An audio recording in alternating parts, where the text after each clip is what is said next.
안녕하세요. 청년항공입니다. 오늘은 비행 운용 기술적인 내용을 이제 좀 많이 배울 건데 여기는 이해를 바탕으로 한 내용이 좀 많아요. 그래서 여러분들이 이제 이해를 먼저 하고 암기를 해주셨으면 좋겠습니다. 자, 첫 번째 기체의 형식. 간단해요. 프로펠러, 그러니까 모터나 프로펠러가 이제 몇 개냐? 4개 붙어 있는 멀티콥터를 쿼드콥터로 한다. 6개는 헥사, 8개 옥토, 12개 도데카라 하는데 그러면 그것들 기체가 모터가 고장나면 어떻게 움직이느냐? 쿼드콥터는 모터가 하나 고장나면 기울어지면서 추락을 하고요. 헥사콥터는 고장난 모터 방향으로 회전하고요. 옥토콥터, 도데카콥터는 호버링은 가능해요. 호버링이라는 것은 그냥 공중에 가만히 있는 거 말하는 겁니다. 그리고 프로펠러의 종류, 카본, 우드, 플라스틱 이 세 개의 소재를 좀 많이 쓰고요. 일단 플라스틱을 좀 많이 쓰는 것 같긴 해요. 그리고 프로펠러 표기법 이렇게 있으면은 프로펠러에 실제로 이렇게 적혀져 있는데 앞에 숫자는 직경, 뒤에 숫자는 피치예요. 직경은 말 그대로 이제 프로펠러의 직경을 말하는 거고요. 피치는 뭐냐면 프로펠러가 한 바퀴 돌았을 때 기체가 전진한 거리를 말하는 거예요. 예를 들어서 이렇게 비행체에 앞에 이렇게 프로펠러가 달린 비행체가 있다고 할게요. 이 프로펠러가 돌아가겠죠? 돌아가면은 얘가 이제 이렇게 바람을 만들어내잖아요. 그때 여기부터 여기까지를 피치라고 하는 거고 얘가 프로펠러 한 바퀴 돌면 기체가 여기서 요만큼 딱 전진을 합니다. 그게 피치예요. 그리고 고속 비행은 고피치, 저속 비행은 저피치 프로펠러가 효율이 좋다라고 돼 있는데 요거 굉장히 중요하고요. 무슨 말이냐면 빨리 도는 비행체, 그러니까 이 프로펠러 속도가 굉장히 빨리 도는 비행체는 피치, 이 앞으로 나갈 수 있는 거리가 크면 당연히 이 프로펠러도 빨리빨리 도니까 힘도 좋고, 근데 거리도 쭉쭉 이렇게 피치가 크니까 거리도 쭉쭉쭉쭉 잘 나가겠죠. 그래서 고속 비행은 고피치 프로펠러를 써야 되고요. 저속 비행은 그 프로펠러가 힘이 없다고 보시면 돼요. 근데 힘이 없는데 이 피치가 커버리면 당연히 프로펠러를 돌리기가 힘들겠죠. 그래서 저속 비행은 저피치 프로펠러를 사용을 해야 좋습니다. 자, 모터 볼게요. 모터도 굉장히 중요한 내용인데 모터는 AC 모터하고 DC 모터로 나눠져 있어요. AC 모터는 교류 전원으로 이제 운전이 되고요. 생활에서 좀 많이 쓰이는 편입니다. 그리고 DC 모터는 고정자로 영구 자석을 사용하는 특징이 있고 이제 코일을 사용을 해서 구성을 하고요. 이 DC 모터는 브러쉬 리스 모터가 있고 그냥 브러쉬 모터라는 게 있어요. 우리가 이제 정확하게 말하면은 이 DC 모터라는 거 안에 브러쉬 모터라는 게 있고 그다음에 브러쉬 리스라는 게 있다. 이렇게 이제 생각을 하시면 되는데 이거를 영어로 약어로 썼을 때 브러쉬 리스 모터는 BLDC라고 하고요. 브러쉬는 DC예요. 그냥 똑같죠. DC 모터 할 때 그 DC니까. DC 모터는 기본적으로 이제 브러쉬를 사용을 원래는 하기 때문에 이제 DC 모터는 브러쉬 모터라고 하는 거고요. 브러쉬가 빠지게 되면은 브러쉬 리스 모터가 되는 거예요. 자, 그러면은 이거를 왜 배워야 되느냐? 브러쉬 모터하고 브러쉬 리스 모터의 장단점을 비교하는 것들이 굉장히 중요하기 때문입니다. 어떤 것들을 브러쉬 모터라고 하고 어떤 것들을 브러쉬 리스 모터라고 하느냐, 그리고 그거의 이제 장단점이 무엇인데 왜 브러쉬 리스 모터를 쓰느냐, 그게 중요하기 때문이에요. DC 모터는, 브러쉬 모터는 만들기 쉬워서 싸요. 근데 토크가 적어요. 그러니까 이제 힘이 좀 적다고 보시면 될 것 같아요. 그 토크 자체는 큽니다. 근데 문제가 뭐냐면 브러쉬라는 카본 소재로 된 붓같이 생긴 이런 걸로 속도를 제어를 해주다 보니까 직접 물리적인 접촉을 하다 보니까 소음도 심하고 마모도 심하고 저항이 커요. 그러니까 열을 많이 받죠. 오래 못 씁니다. 브러쉬 리스 모터는 브러쉬가 없는 모터인데 그러다 보니까 접촉 손실, 저항이 줄어서 에너지 효율이 굉장히 좋고요. 대신에 변속기라는 거를 따로 장착을 해 주어야 해요. 그리고 브러쉬 리스 모터는 인러너, 아웃러너라는 타입으로 나눠 져 있는데, 인러너는 안쪽에서 이제 그 모터 안쪽에서 자석 코일이 회전하면 인러너, 바깥쪽에서 회전하면 아웃러너라고 합니다. 배터리는 1차 전지와 2차 전지로 나눠집니다. 1차 전지는 그냥 건전지예요. 2차 전지는 충전용 전지예요. 우리 핸드폰에 들어가는 전지도 2차 전지입니다. 자, 우리가 이제 멀티콥터, 우리가 이제 드론에서 쓰는 배터리는 리튬 폴리머 배터리를 제일 많이 써요. 근데 거기다 플러스를 알아야 될 게 요런 배터리들도 같이 씁니다. 암기 같이 해주셔야 돼요. 그리고 우리가 이 리튬 폴리머 배터리를 쓰는 이유가 뭐냐면 메모리 효과가 일단 없고요. 메모리 효과라는 것은 뭐냐면 여러분들이 뭐 예를 들어서 100%에서 0%까지 있어요. 근데 30% 정도에서 충전기를 꽂았어요. 그러면 그 배터리는 이 충전기가 꽂혔을 때 이 자신의 퍼센트를 기억을 해버려요. 그래서 나는 30%대 충전기가 꽂혀야 되구나. 나는 여기까지밖에 못 쓰구나. 그렇게 착각을 해요. 그래서 앞으로 쓸 때 70%밖에 못 써요. 요게 메모리 효과고요. 스웰링이라는 것은 가스가 차는 현상인데 이게 원래 배터리가 네모나잖아요. 근데 스웰링 현상이 생기면 점점점 부풀어서 동글동글해집니다. 배터리가. 그리고 배터리 취급 시 주의사항 요것도 굉장히 중요한데 상온에서 보관하고요. 습한 데서 보관하면 안 되고 찌그러진 거 쓰면 안 되고 이 셀당 충전된 전압 차이가 심할 경우 사용 금지. 요거는 뭐냐면 배터리는 실제로 이런 식으로 공간이 나눠져 있습니다. 요거 하나를 셀이라고 하는데 예를 들어서 여기가 10이고 이 세 번째 셀은 뭐 5다 이런 식으로 좀 크게 차이가 나 있다. 그러면은 요거를 쓰지 말라는 거예요. 그리고 장기 보관, 그러니까 내가 그 배터리를 오랫동안 안 쓸 것 같으면 40에서 50% 정도로만 충전해서 그냥 계속 보관하고 있으면 되고요. 배터리를 버릴 때는요, 그냥 버리는 게 아니라 1대1 비율의 소금물에 담가서 환기가 잘 되고 사람 손이 닿지 않는 곳에 두어서 방전시켜서 폐기를 시켜야 합니다. 그리고 리튬 폴리머 이 배터리 전압을 같이 또 암기를 해주셔야 되는데 한 셀당 완충을 하게 되면 100% 충전하면 이 한 셀이 4.2V의 전압을 갖고요. 완전히 방전되면 3.2V, 50%면 3.7V의 전압을 갖고 있습니다. 그러면 이 배터리가 둘, 셋, 넷, 다섯, 하나, 둘, 셋, 넷, 다섯, 6개의 공간, 그러니까 6개 셀을 갖고 있는 배터리라고 한다면 이 한 셀당 완충됐을 때 한 셀당 4.2V 갖고 있으니까 6셀 곱하기 4.2V 그러니까 25.2V. 각 셀당 4.2V를 갖고 있으면 이 배터리 전체는 25.2V를 가지고 있다. 언제? 완충 시. 이렇게 암기 같이 해주시면 됩니다. 자, 그리고 기초 비행 원리를 볼게요. 대기는요 78% 질소와 21%의 산소로 이루어져 있고 1%의 가스로 이제 구성이 돼 있고 산소의 대부분은 지표면으로부터 35,000피트 정도까지 존재를 합니다. 그리고 흐르는 성질을 가진 물질이 유체라고 하는 거예요. 흐를 유자를 써서 물, 공기 다 유체입니다. 그리고 유체는 특성을 가져요. 점성, 흐르지 않으려고 하는 성질, 마찰, 표면 위로 물체가 움직일 때 겪는 저항. 그리고 항력. 항력은 이제 저항력, 압력은 pressure, 누르는 힘, 대기압은 공기가 누르는 압력이라고 보시면 되고요. 그리고 이제 여기서 보실 게 해수면 표준 대기압이라는 게 있는데 요거는 그대로 암기해 주세요. 해수면에서 표준 대기압은 그 1013.2 MB 또는 29.INHG. 이 IN이 인치 HG의 줄임말이에요. 그리고 온도는 15도, 화실은 59화씨가 되고요. 해수면에서 그 만약에 고도를 올라가게 되면은 1000m 올라갈 때마다 2도씩 떨어집니다.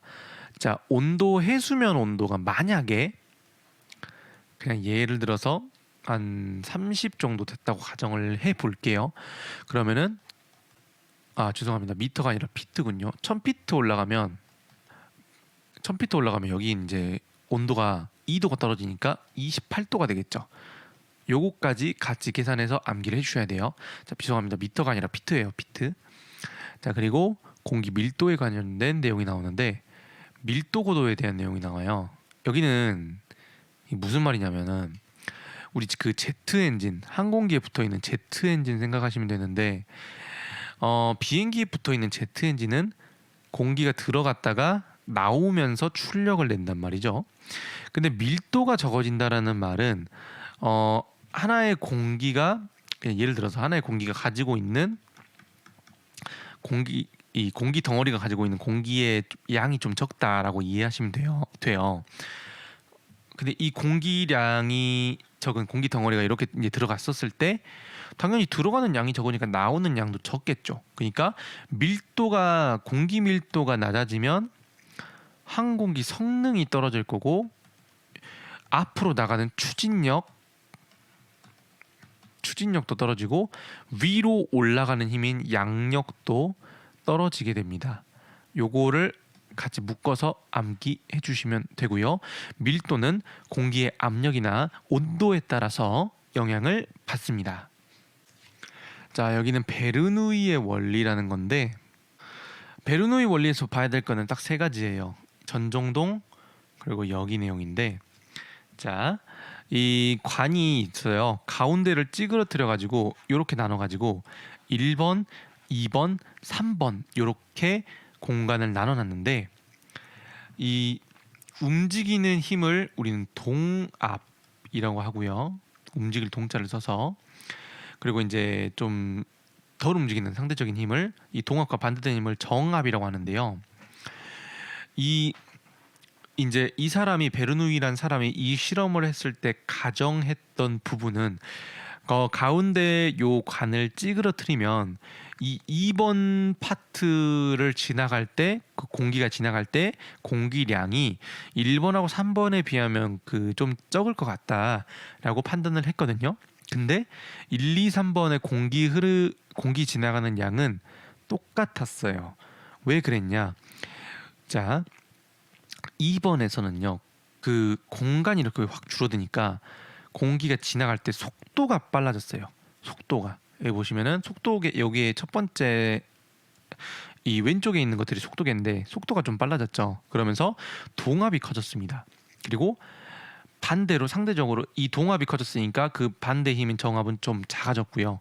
1번하고 3번은 2번에 비하면 상대적으로 동압이 적어요. 근데 정압은 반대로 조금 크겠죠. 그러다 보니까 비교를 해보니까 공기 흐름이 다 똑같았고요. 동압하고 정압을 합친 힘을 전압이라고 하는데, 그래서 이 1, 2, 3번의 모든 부분의 전압은 동일합니다. 그리고 동압과 정압이 이제 차이는 조금 있는데 요 내용이 이제 여기 적혀 있어요. 동압이 작은 지점은 정압이 크고 동압이 큰 지점은 정압이 작다. 단면적이 크면 유속이 작고 유속이 작으면 동압이 작으니까 정압이 크다. 단면적이 큰 1번, 3번은 정압이 크고 단면적이 작은 부분은 유속, 속도가 빠르다 보니까 동압이 크다 라고 돼 있죠. 그래서 결과적으로 단면적이 넓은 지점은 정압이 크고 면적이 좁은 지점은 정압이 작다라고 나와져 있습니다. 에어포일은요, 날개가 있으면, 기체 날개가 있으면 기체 날개를 뚝 자르면 돼요. 길게 자르면 되는데 그럼 이런 모양이 나오겠죠. 여기 이제 에어포일의 단면이 있는데 여기 첫 부분을 리딩 엣지, 끝 부분을 트레일링 엣지라고 하는데 여기를 잇는 요선을 코드라인, 시위선이라고 합니다. 근데 이 시위선을 왜 알아야 되냐면 받음각 때문에 알아야 하는데, 자, 받음각하고 붙임각이라는 게 있어요. 요걸 차이를 알고 계시면 돼요. 자, 뭐냐면 받음각은, 자, 날개가 요렇게 있다고 가정하면 요 선이 시위선이겠죠. 그리고 여기가 땅이라고 가정할게요. 땅, 평평한 땅. 받음각은 이렇게 바람이 불면 이 바람, 상대풍과 시위선이 이루는 각도를 받음각이라 하고요. 이 지면과 시위선이 이루는 각도를 붙임각이라고 합니다. 자, 그러면 여기서 알아야 될 건 뭐냐면 첫 번째, 이 바람이 이 지면과 수평으로 평행하게 불었을 때는요, 이 받음각하고 붙임각이 똑같아요. 그런데 만약에 이 시위선하고 바람하고 평행하게 불어버리면 받음각은 이 상대풍하고 시위선이 이루는 각도라 했죠. 그러니까 2번 케이스에는 지금 평행하게 불고 있죠. 두 개가. 이때는 받음각은 0도가 되고 붙임각은 아까랑 동일합니다. 그럼 요거를 통해서 알 수 있는 게 뭐냐? 받음각은 바람과 시위선의 그 각도이기 때문에 바람은 시시때때로 변하니까 요 받음각도 시시때때로 변할 수 있다. 그러나 붙임각은 이 지면과 이루는 각도이기 때문에 날개 각도가 변하지 않는 이상은 웬만하면 동일하다. 요게 중요한 거고요. 그리고 받음각과 붙임각의 정의를 같이 외워주셔야 되고요. 공기력의 합력점을 우리는 압력 중심이라고 한다라는 것은 요거는 그냥 이대로 암기해 주시면 좋겠습니다. 등속직진 수평비행 나오는데 요거는 뒷페이지 가서 볼게요. 항공기에 작용되는 4가지 힘이 있어요. 추력, 항력, 그리고 이제 중력, 그리고 양력이 있는데, 위로 올라가는 힘을 양력, 밑으로 끌어당기는 힘을 중력, 앞으로 나가는 힘을 추력, 그리고 뒤로 끌어다니는 힘을 항력이라고 합니다. 그리고 아까 전에 등속 수평 비행 나왔죠. 방금 전 페이지에서 등속 수평 비행을 이루려면요, 같은 속도로 이 수평 비행을 이룬다는 건데, 이때 기준이 있어요. 뭐냐면 요게 성립되는 기준은 양력과 중력이 같고, 그리고 항력과 추력이 같을 때 요 등속 수평 비행이 이루어집니다. 요 조건을 달성을 해야만. 이 조건을 암기해 주셔야 돼요. 지면 효과는 뭐냐면요, 기체가 땅바닥에 점점 가까워지면 가까워질수록, 그러니까 착륙할 때 일어나는 현상인데, 기체가 이제 땅바닥에 가까이 가면 갈수록 기체의 바람은 이렇게 불거든요. 기체 바람이 이렇게 불면 여기에 가상의 에어 쿠션이 하나 만들어져요. 그래서 기체가 착륙을 못하고 약간 통통통 뛰면서 다시 위로 올라가려고 하는 현상이 있는데, 이게 지면 효과입니다. 자, 운동과 축 볼게요. 멀티콥터의 움직임을 볼 건데, 에일러론이라는 방향타를 조종을 해서 좌우 이동을 하는 것을 롤링이라 하고요. 엘리베이터 방향타를 조종을 해서 전후진, 앞뒤로 움직이는 걸 피칭, 러더에 의해서 왼쪽으로 회전, 오른쪽으로 회전하는 것을 요잉이라 하고요. 스로틀에 의해서 위아래로 움직이면 스로틀이라고 합니다. 자, 안정성 부분인데 모멘트라는 게 있어요. 모멘트는 뭐냐면 무게 중심으로부터 회전하려는 것을 그냥 모멘트라고 합니다. 모든 물체는 무게 중심이 있잖아요. 그 무게 중심으로부터 회전하려고 하면 모멘트예요. 그리고 안정성에서 정적인 안정성과 동적인 안정성이 있는데, 정적인 안정성은 자세를 기준으로 잡고, 동적인 안정성은 진폭에 대해서 얘기를 하는 거예요. 자세가 이렇게 보통 평행한 상태였는데, 자세가 만약에 이 평행 상태가 깨져서 살짝 기울어졌어요. 근데 기울어졌는데 원래의 평행 상태로 되돌아가려고 하면 긍정적인 정적 안정성, 이게 변형이 됐는데 이걸 유지하면 중립적인 정적 안정성, 자세가 깨졌는데 평행 상태 자세가 깨졌는데 더 기울어지려고 하면 부정적인 정적 안정성이라 하고요. 그리고 이것도 마찬가지로 우리 그 지진 났었을 때 진폭 계산하는 것처럼 그 진동을 비교를 해보면, 지금 평행 상태에서 점점 기울어지면 안 좋아진다라는 거니까 진폭이 커지겠죠. 자, 그래서 진폭이 점점 줄어들면 평행 상태로 돌아간다, 좋다라는 거니까 요거를 긍정적인 동적 안정성이라 하고요. 평행 상태가 이제 자세가 깨졌는데 그 자세가 유지되면 진폭도 똑같이 유지가 되겠죠. 그런 상태를 중립적인 동적 안정성. 자세가 점점 나빠지면 진폭이 커지겠죠. 요거는 부정적인 동적 안정성이다라고 합니다. 실속에 대한 얘기가 나왔는데요. 받음각이 일정 각도 이상으로 증가되면은 와류가 확산돼서 수평 비행을 유지할 수 있는 적절한 양의 양력이 발생을 못하는 현상을 실속이라고 합니다. 그래서 요 실속은 받음각이 일정 각도 이상 됐었을 때 적절한 양의 양력이 발생을 못하는 거지 양력이 아예 없는 거는 아니에요. 요거는 이제 구분을 하셔야 됩니다.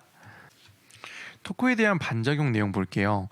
토크 반작용에서 뉴턴의 3법칙이라는 걸 볼 텐데 토크 반작용을 설명할 수 있는 뉴턴의 법칙은 작용 반작용 법칙입니다. 왜 그러냐면 이 회전하는 거에 대해서 반대 방향으로 힘이 작용한다. 그래서 이 토크와 반토크에 대한 내용이 나온다라는 게 이 토크에 대한 반작용 내용인데 그 부분까지 설명하면 너무 시간이 오래 걸리니까 간단하게 짚고 넘어갈 거고요.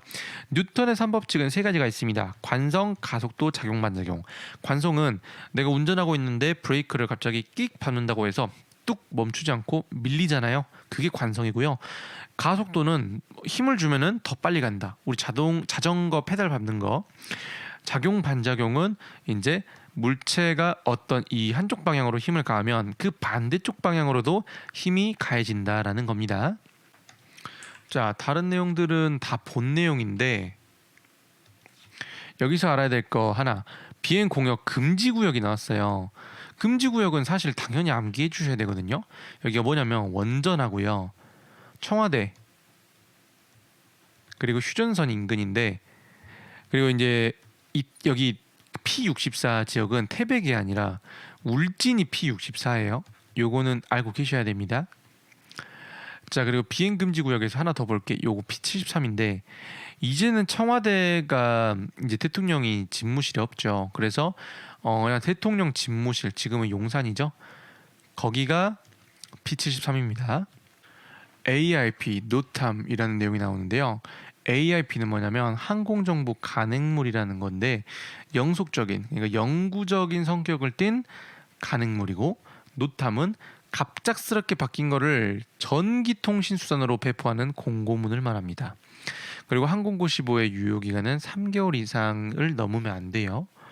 그래서 AIP가 뭐다, 노탐이 뭐다, 이것도 알고 계셔야 합니다.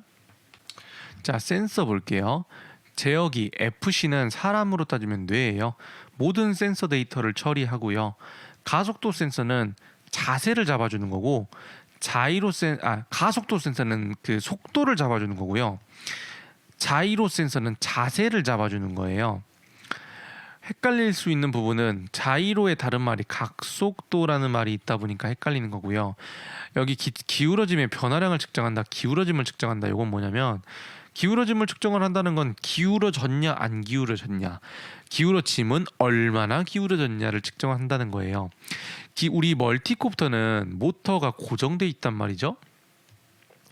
그래서 앞으로 나아갈 때 어떻게 되냐면 이런 식으로 앞쪽 모터의 힘은 조금 상대적으로 약해지고 뒤쪽 모터의 힘은 강해지면서 기울어지면서 앞으로 나가게 돼요. 그래서 기울어짐의 각도를 보면 볼수록 속도를 체크할 수가 있겠죠. 그래서 기울어짐의 변화량을 측정을 해서 속도를 측정을 하는 게 가속도고, 자이로는 그냥 기울어졌냐 안 기울어졌냐 그걸 봐서 자세를 잡아주는 겁니다. 바로미터는 고도 센서고요. 지자계 센서는 이제 나침반이에요. 북쪽을 보고 있느냐 남쪽을 보고 있느냐라는 내용이고, GPS는 그 말 그대로 그 GPS입니다. 자, 그러면 여기서 추가로 알아야 될 건 FC에다가 이제 이 센서들이 신호를 보내주는데 신호를 많이 보내는 순서에서 적게 보내는 순서는 어떻게 되느냐. 첫 번째는 자이로 센서가 제일 많이 보내고요. 그 다음에 가속도, 그 다음에 지자계 센서, 지자계 센서, 그 다음에 GPS, 그리고 하나는 이제 고도 센서. 요 순서대로 많이 보냅니다. 여기가 많이 보내고 여기가 적게 보내요. 그리고 가끔씩 영어로 물어볼 때가 있는데 영어가 앞글자가 다 달라요. 그래서 외우실 때 자이로 센서는 영어로 G고요. 가속도 센서는 대문자 A, 액셀러레이터 A, 지자계는 콤파스, 나침반이니까 C, 혹은 마그네토메터 M이라고 하고요. 그리고 GPS는 뭐 GPS니까 G, 고도 센서는 바로미터 B입니다. 그래서 영어 앞글자로 따면은 GACGB 라는 게 나오는데 FC의 신호를 많이 보내는 순서에서 적게 보내는 순서로 올바른 것은 하고 물어봤으면은 한글로 물어봤으면 첫 번째 경우, 영어로 물어보면 두 번째 경우를 정답으로 채택하시면 됩니다. failsafe라는 게 나오는데 failsafe는 말 그대로 안전 기능이라는 거고요. 비정상 절차. 자, 어떤 비정상 절차든요. 사실 단순해요. 똑같습니다. 주변에 큰 소리로 알린다가 먼저고요. 그 다음에 두 번째로 해야 될 게 안전하고 평평한 곳에 착륙한다가 2번인데요. 그 만약에 GPS가 고장나는 경우라면 여기 가운데다가 한 가지만 추가하면 돼요. AT 모드로 비행한다. AT 모드는 GPS를 끄는 모드입니다. 위치를 안 잡아주는 모드예요. 어차피 GPS 고장났으니까 킬 필요가 없겠죠. 그래서 큰 소리로 알리고 AT 모드 변경하고 안전하고 평평한 곳에 착륙한다. 이게 GPS가 고장났을 때 행동 방침이고, 뭐 나머지 다른 것들은 그냥 큰 소리로 알리고 안전하고 평평한 곳에 착륙한다가 정답입니다. 자, 멀티콥터 조종에서 봐야 될 거는 여기 부분인데, 아까 전에 기체가 앞으로 갈 때는 여기 기울어지면서 간다고 말씀드렸잖아요. 뒤에 모터가 좀 세지고 앞에 모터가 상대적으로 약해지면서, 그러면 왼쪽을 바라볼 때, 오른쪽을 바라볼 때는 어떻게 움직이느냐. 자, 좌향, 우향이 있죠. 왼쪽을 바라보려고 이제 기체가 돌아가게 되면요, CW, 시계 방향의 모터가 빨리 돌고요. 오른쪽을 바라볼 때는 CCW 모터가 빨리 돌게 되는데, 이게 헷갈리잖아요. 반시계 방향이 빨리 돈다, 시계 방향이 빨리 돈다, 이게 헷갈리면 어떻게 외우냐면 왼쪽 두 글자죠. CW 두 글자죠. 그러니까 시계 방향으로 도는 이 두 글자짜리 모터가 빨리 돌고요. 오른쪽 세 글자잖아요. 이때는 CCW 반시계 방향으로 도는 모터가 빨리 돈다라고 외우시면 됩니다. 이렇게 외우시면 돼요. 그리고 무인 멀티콥터 비행 전 안전성 점검에 대한 내용이 나오는데요. 비행 전 안전성 점검하고 비행 전에 하는 거하고 이륙 전에 체크하는 거는 다른 겁니다. 다른 내용이에요. 그리고 여러분이 알아야 될 게, 이 점검 관련해 가지고 보시면은 여기 그 조종기에 대한 내용이 나오는데, 조종기 체크는 당연히 이제 그 비행 전에 미리미리 체크를 하는 내용이 맞아요. 근데 조종기 스로틀 체크 이런 식으로 특정 동작을 체크하는 경우가 있는데, 요거는 이륙 후에 체크를 하는 겁니다. 왜 그러냐면 이 스로틀, 그러니까 위아래로 움직이는 이 움직임, 구동을 체크하려면 당연히 이륙을 하고 해야 되잖아요. 그래서 이런 것들은 조금 유효하게 보셔야 될 것 같아요. 자, 여기까지 보면은 이제 파트 2도 다 끝났고요. 파트 2는 확실히 이제 기술과 기능적인 내용들이 있다 보니까 이해해서 암기할 내용이 많습니다. 일단은 근데 법이랑은 다르게 비슷한 내용은 생각보다 별로 없어요. 그래서 의외로 이해만 잘 되면 암기하기는 좀 더 편한 파트다라고 보시면 될 것 같고요. 저희는 다음 시간에 파트 3로 뵙겠습니다.